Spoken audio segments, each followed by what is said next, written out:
I'm asking the bigger question of who am I? Who am I really? My answer is I am God's child.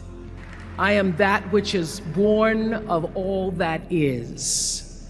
I am, as Pierre de Chardin said, a spiritual being having a human experience, come trailing the breath of the ancestors yet, but trailing the breath of the angels, and understanding that because I am connected to the source of all that is possible for me. And what do I want? I don't want to just be successful in the world. I don't want to just make a mark or have a legacy. The answer to that question for me is I want to fulfill the highest, truest expression of myself as a human being. I want to fulfill the promise that the Creator dreamed when He dreamed the cells that made up me. What do I want? You must have some kind of vision for your life. Even if you don't know the plan, you have to have a direction in which you choose to go. I never was the kind of woman who liked to get in a car and just go for a ride. You want to be in the driver's seat of your own life, because if you're not, life will drive you. Knowing who you really are in this space and time that we embody. That's number one. What do you want? Who are you? Number two, you must find a way to serve. Martin Luther King said that not everybody can be famous, but everybody can be great, because greatness is determined by service. Now, we live in a world where everybody wants to be famous and where we admire people for just being famous. We think being known brings us value. The truth is, all of that will fade in time. Service and the significance that you bring to your service is that which is lasting. So to be able to, whatever your occupation or job or talent or gift is, our honorees today getting doctorate degrees, to apparently opposite fields, HIV and AIDS and the spoken word. But what they have in common is service, using the spoken word in service to community in the world, using your knowledge and information about HIV and AIDS and medicine in service to the world. And if you look at all the most successful people in the world, whether they know it or not, they have that paradigm of service. Service through medicine, service through art. Using whatever it is you produce, your product, as a way of giving back to the world. When you shift the paradigm of whatever it is you choose to do to service, and you bring significance to that, success will, I promise you, follow you. Be excellent.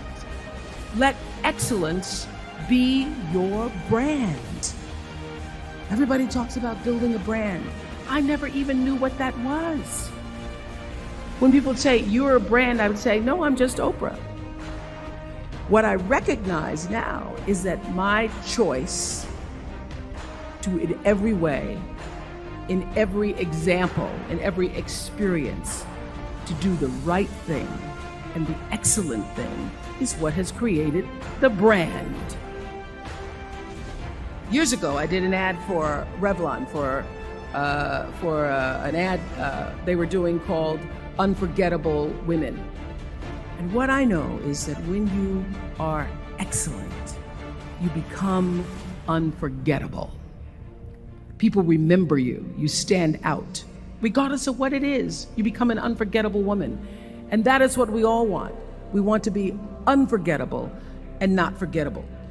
So doing the right thing, even when nobody knows you're doing the right thing, will always bring the right thing to you. I promise you that. Why?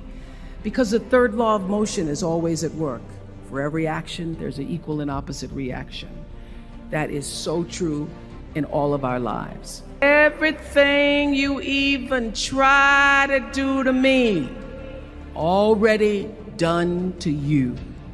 So you don't have to worry about revenge or getting back at somebody, making sure they pay. You just have to do the right thing, and the right thing will follow you even when people don't support it. I remember many times on my show. There are many shows y'all never saw. And the reason you didn't see them is because I got the last vote.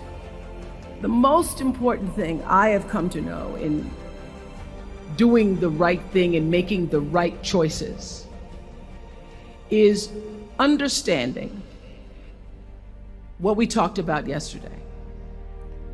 All of you leaving here have the potential for enormous success.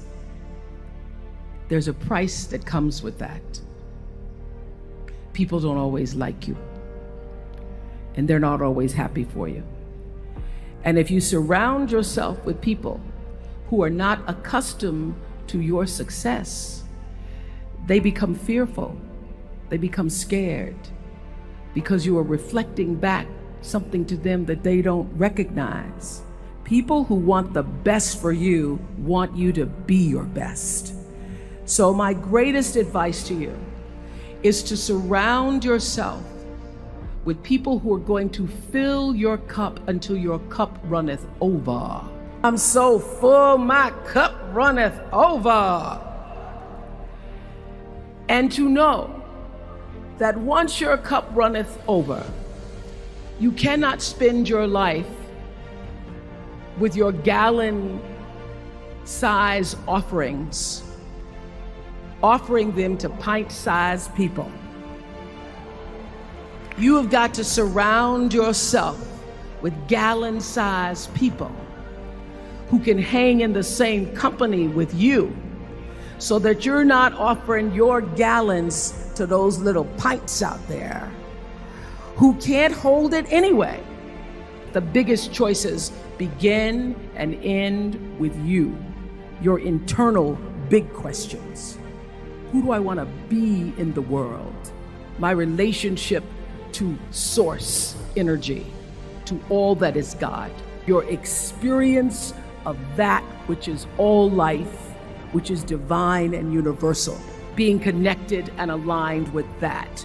When you are tuned in and charged into that, whenever you feel empty, you go inside yourself and you connect to the source, and you know that all things are possible.